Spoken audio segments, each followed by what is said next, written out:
Hello everyone and welcome to Witches of the Moon. My name is Jen and I am your Tuesday hostess. Now this week we're talking about creating sacred space when we are not home, and this is something that I do very well.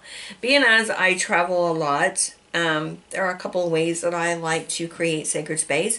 One of the ways is by not having to need anything. I use myself. I have developed a way to go into a meditation and unlock the door to my sacred space that I've created in my mind, which allows me to enter at any given time, no matter where I am in the world, no matter what I'm doing, whether I'm in a car, in a plane, no matter where I'm at, no matter what I'm doing, I always have that sacred space.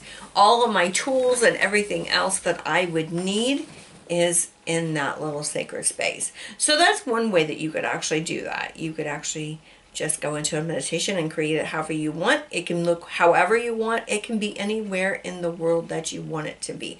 It is your sacred space and nobody can tell you what you can and can't have. Even if you want unicorns or something else that's in your sacred space, that's entirely up to you. So you do as you wish with that. Another way to create sacred space is by bringing some small items from home with you. And one of the things you can put together is like a little traveling altar kit.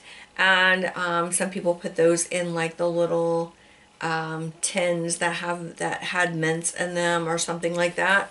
And you can do that. Or another thing that you could do is find items wherever you're going. And I guess it really depends on where you're going and what you're doing, but I still think that you could find items around that doesn't cost a whole lot, especially if you're going to be gone for, you know, a couple of weeks. If you're going for a week, you might want to bring something home from home, or like I said, create your own sacred space within your mind.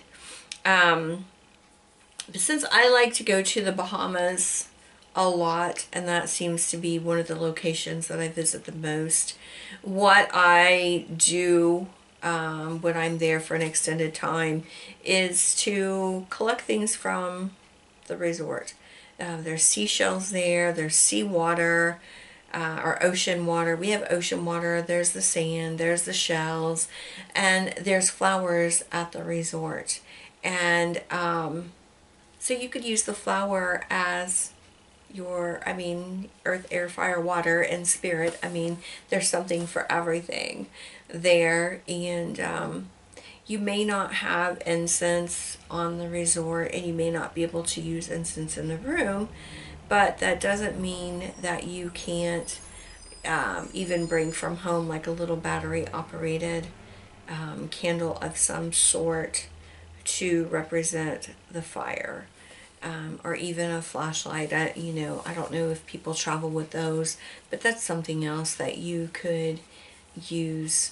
But just think outside the box, to represent those things if you need physical items in order to do that. But that's kind of how I create sacred space when I'm not at home with all of my things. I, for the most part, create it in my mind. And I always have shells, though, when we're in the Bahamas. Always. Like, well, I don't have any of them near me, but I will get some. Hang on just a minute.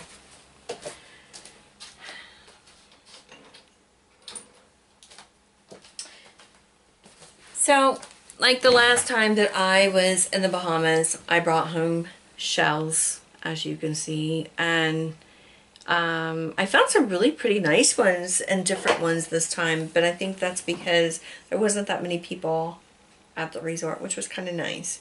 And this actually came from the Bahamas too. Not this last trip, but it did come from the Bahamas. So, you can find things like that just laying around on the beach, and you could actually use that to create your sacred space.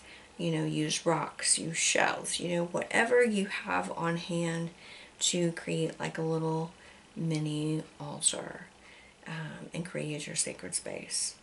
So, but those are kind of the things that I like to do.